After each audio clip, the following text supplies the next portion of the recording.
반갑습니다. 시카가드 교육센터 직영점 노이조프입니다. 오늘 작업 차량은 K7입니다. K8 나오기 전에는 뭐 K7 많이 팔았죠. 뭐 K 시리즈, 뭐 3, 5, 7, 뭐 9까지 해가지고 형 동생 사이로 해서 층을 잘 공략을 한 것 같습니다.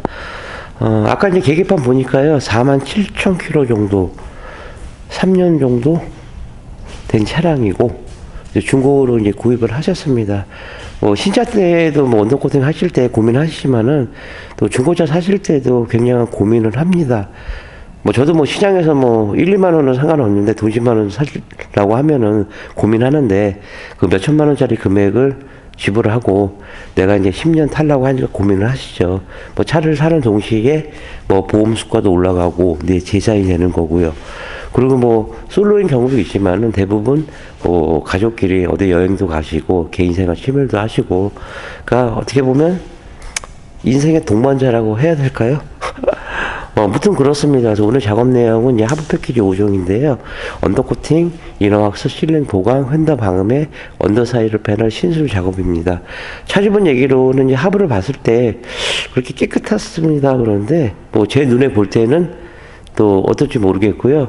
마스킹하고 이제 차 띄워서요, 하부 보면서 다시 영상 이어가도록 하겠습니다.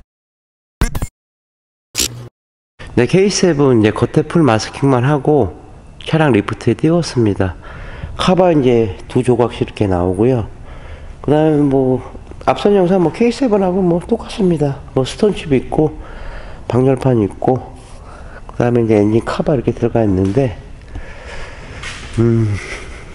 3년 출고된 차량치고 거의 이 정도면 녹이 없습니다. 이 프론트 부분, 이 부분은 이 밀리면으로 깎였기 때문에 녹이 좀 발생을 했고요. 반대편도 마찬가지고, 또 러커라고 로우암 쪽은 이 알루미늄이지만은 이렇게 백화 현상이 나옵니다. 이 부분들. 그 다음에 샤프트도 이 정도면은 거의 양호하고요. 그 다음에 이제 하부 쪽에 카바가 있어서 그런 것도 있지만은 보시다시피 없죠, 녹이요. 이물질만 이렇게 들어가 있고, K7 같은 경우로는 이 연료통이 여기는 또 우레탄으로 이때는 돼서 나왔습니다. 근데 K8도 나오면 좋을 텐데 뺐죠, 이 부분들. 또 뒤쪽에 멀티링크 타입, 이 타입도 거의 녹이 없습니다. 깨끗합니다. 근데 볼트 부분, 요 부분만 조금 이제 산화 현상이 있고, 뒤쪽에도 마찬가지로요. 아무런 중고로 구매를 해서 오시거나 주행 중에 오시면은 청소비가 이제 조금 더 이제 포함이 됩니다.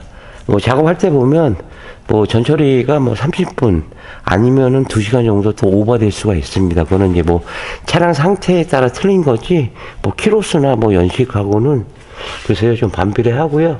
그 전에 차주분이 거의 서울에서만 움직이신 것 같습니다. 강원도 쪽이나 이 지방 쪽은 3년 됐으면은 이 스틸 부분, 이 부분들 녹이 굉장히 많이 있었을 텐데, 그래서 중고 잘 구입하셨네요. 아무튼 이렇고요. 계속 전처리 들어갈게요.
네, 전처리가 끝났습니다. 뭐 승용차는 뭐 비슷비슷하기 때문에 뭐 K8하고 이제 거의 흡사한데 한 가지 좀 차이점이라고 해야 될까요?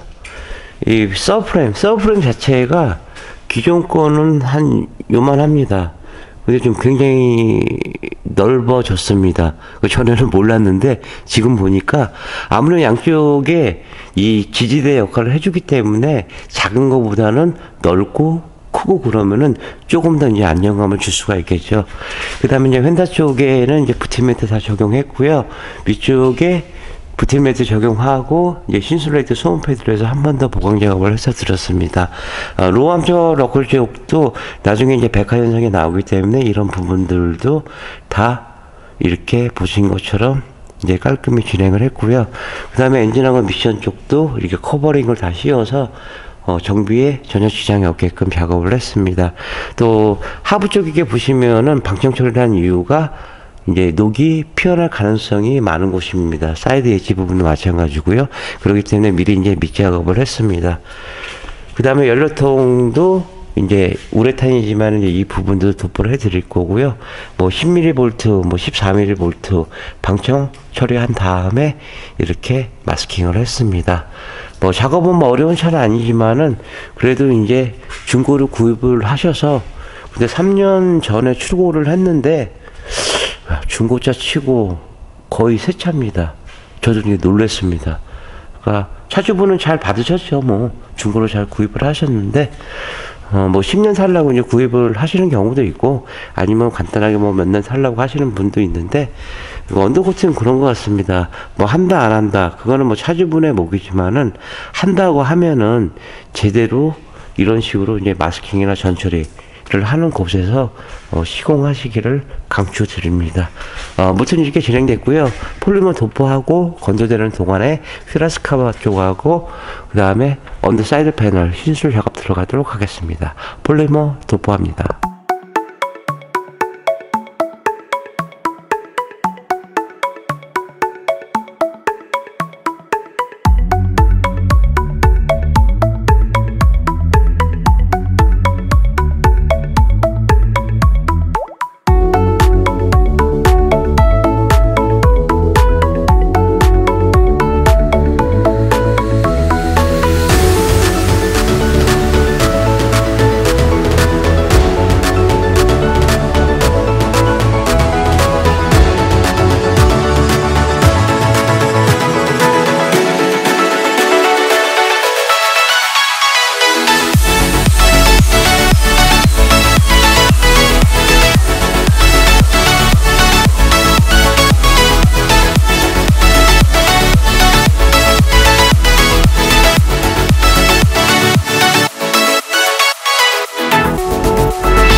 네, 기아자동차 K7 작업이 이제 끝났습니다. 이제 부품 마감하면 되는데요.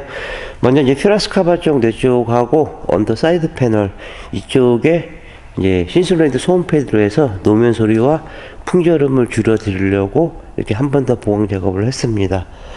먼저 이제 뒤쪽에도 보시면은 이 트렁크 자리 보면은 그래도 이쪽은 좀 투툼하게 되어 있습니다. 근데 실링 모자랐던 부분을 실링 처리해서 드리고 또 균이랑 도장망으로서 이제 골고루 작업이 이루어졌습니다. 프레임 자체에서도 보면은 이 너클 부분은 알루미늄 되어 있지만은 나머지 부분 볼트를 제한 부분 커넥터도 물론 마찬가지고요. 이런 부분까지도 이제 마스킹한 후에 작업이 진행됐습니다. 볼트 중에서 이런 볼트가 이제 캠버 볼트입니다. 얼라이먼트 부분은 이 캠버 볼트인데 굉장히 중요한 볼트입니다. 이런 볼트에서 이제 코팅이 들어가게 되면 나중에 풀리지가 않거나 아니면 너클 안쪽에 보시면은 커넥터 있습니다. 빠지지가 않거나 이래서 이 서비스 불가 판정이 나오는 겁니다. 글 같은 거 이렇게 보시거나 아니면 뭐 주위에서 얘기를 이렇게 하시는 거 보면 언더 코팅을 하면은 AS가 안 됩니다. 근데 앞머리를 자르고 얘기하는 거거든요. 언더 코팅을 하되 정비에 지장을 줄 수 있는 부분들은 다 마스킹을 하고 작업하면은 사업소 가서 AS 받는데 전혀 이제 지장이 없습니다. 대부분 업체들이 뭐 이런 걸 권고하고 그냥 도포를 하게 되는데 어차피 차주분은 차량 관리를 글쎄 세차장 가서 뭐 밑에 뿌릴 수 있는 그 정도밖에 안 되지. 물론 이제 뭐 관련된 데서 일하시는 분들은 뭐 리프트가 혹이라도 뭐 빌리거나 해서 밑에 이렇게 관리하시는 분들 계실 수도 있습니다. 근데 대부분 이제 차주분들이 굉장히 어려운 부분이고요. 또 언더코팅은 뭐 호불호가 많이 갈리는 작업이지만은 해도 무난하고 또 안 해도 무난합니다. 단지 하실 때 중복 투자 되는 일이 없도록 하시고요. 다소 비용이 비싸더라도 제대로 한 번에 끝내서 작업을 해주시길 바랍니다. 뭐 딜러가 서비스로 해줬어요. 뭐 싼 맛에 하는 거지. 물론 그 부분들도 차주문의 몫인데 분명한 거는 이 언더코팅을 한 번 하게 되면은 두 번, 그러니까 재작업을 하기 위해서는 기존 거를 제거를 하지 못합니다. 덧방밖에 안 됩니다. 그래서 굉장히 좀 신중하게 이제 생각을 하셔야 되고요. 앞쪽 프런트 쪽에도 보면 너클 부분 쪽, 노암 쪽, 그 다음에 서프레임 이 부분도 균일한 도장망을 이뤘습니다. 시카가드 MS 폴리머 6460 같은 경우는 제가 30년 동안 일을 하면서 제품을 참 여러 가지 다 써봤습니다. 지금도 뭐 테스트하는 제품도 있긴 한데 제 생에 이거보다 좋은 제품은 없습니다. 제조사에서 폴리머로 도포하고 나오는 얘기로는 그만큼 제품의 검증이 끝났다는 얘기죠. 단지 차주분이 볼 때는 가격이 고가다.